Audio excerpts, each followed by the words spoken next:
আসসালামু আলাইকুম। খুব সহজে সবজি রান্নার রেসিপি নিয়ে চলে এসেছি মি অ্যান্ড মমস কিচেন থেকে। গরম ভাত, রুটি, পরোটা ও লুচির সাথে জমে যাবে এই রেসিপিটি।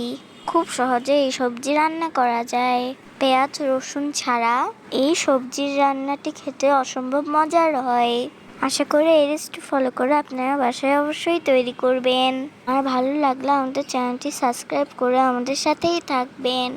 চলুন তবে দেখে নিই এই সবজি কিভাবে রান্না করা হয়। সবজি রান্না করার জন্য নিয়েছে মিষ্টি কুমড়া, পটল, কাঁচা কলা আর আলু। সবজিগুলো ঠিক এভাবে করে কেটে নিতে হবে।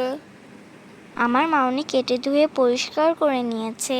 সবজিগুলো প্রথমে সিদ্ধ করে নিতে হবে। এই জন্য সবজির মধ্যে পর্যাপ্ত পরিমাণে পানি দিয়ে দিতে হবে। পানি দিয়ে দিয়েছে। এখন খুন্তি দিয়ে নেড়ে চুলা অন করে দেবে। সবজিতে বলক আসা পর্যন্ত অপেক্ষা করতে হবে।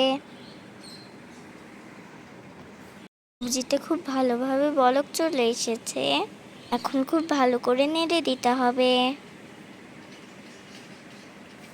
ঠিক এই পর্যায়ে ঢাকনা দিয়ে ঢেকে সবজিগুলো ভালো মতো সিদ্ধ করে নিতে হবে। সবজিগুলো খুব ভালো মতো সিদ্ধ হয়ে এসেছে। এ পর্যায়ে দিয়ে দেবে মটরশুঁটিগুলো দিয়ে খুব ভালো করে নেড়েচেড়ে মিশিয়ে নিতে হবে এবং 1 মিনিটের মতো রান্না করে নিতে হবে। 1 মিনিট পর সবজিগুলো খুব ভালো করে নেড়েচেড়ে পানি ঝরিয়ে নিতে হবে। সবজি থেকে খুব ভালোভাবে পানি ঝরিয়ে নিয়েছে। এখন রান্না করার পালা। সবজি রান্নার জন্য চুলায় একটি কড়াই বসিয়ে দিয়েছে। এটি খুব ভালোভাবে গরম করে নেবে। কড়াইটি গরম হয়ে গিয়েছে। এখন তেল দিয়ে দেবে। এখন দিয়ে দেবে শুকনো মরিচ, তেজপাতা। একটু ভেজে নিতে হবে। একটু ভেজে নিয়েছে। 5 ফোড়ন দিয়ে দেবে। 5 ফোড়ন একটু ভেজে নিতে হবে। এখন দিয়ে দেবে কয়েকটি কাঁচা মরিচ চেরা আর দিয়ে দেবে আদা বাটা। এখন একটু ভেজে নিতে হবে। খুব ভালো করে ভেজে নিয়েছে। এখন দিয়ে দেবে হলুদের গুঁড়া আর খুব সামান্য পরিমাণে পানি দিয়ে এগুলো খুব ভালোভাবে কষিয়ে নিতে হবে।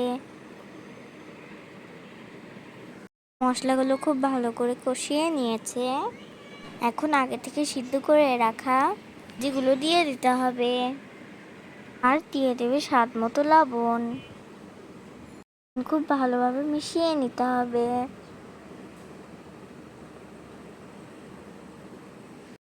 খুব ভালো করে নেড়েচেড়ে মিশিয়ে নিয়েছে। পর্যায়ে ঢাকনা দিয়ে ঢেকে কিছুক্ষণ রান্না করে নিতে হবে। কিছুক্ষণ পর ঢাকনা খুলে সবজিগুলো খুব ভালোভাবে উল্টিয়ে পাল্টিয়ে নেড়ে মিশিয়ে নিতে হবে। সবজিগুলো খুব ভালোভাবে নেড়েচেড়ে মিশিয়ে নিয়েছে। এ পর্যায়ে চুলা বন্ধ করে দিতে হবে। তৈরি হয়ে গিয়েছে খুবই মজাদার রসুন ছাড়া সবজি রান্না। এই সবজিটি খেতে অসাধারণ লাগে। সবজির আসল স্বাদ পেতে হলে এই রেসিপি ফলো করে আপনারা বাসায় অবশ্যই তৈরি করবেন। সবজি রান্নার এই রেসিপি ভালো লাগলে লাইক শেয়ার কমেন্ট করে আমাদের সাথেই থাকবেন। সবাই ভালো থাকবেন, আমাদের জন্য দোয়া করবেন। আল্লাহ হাফেজ।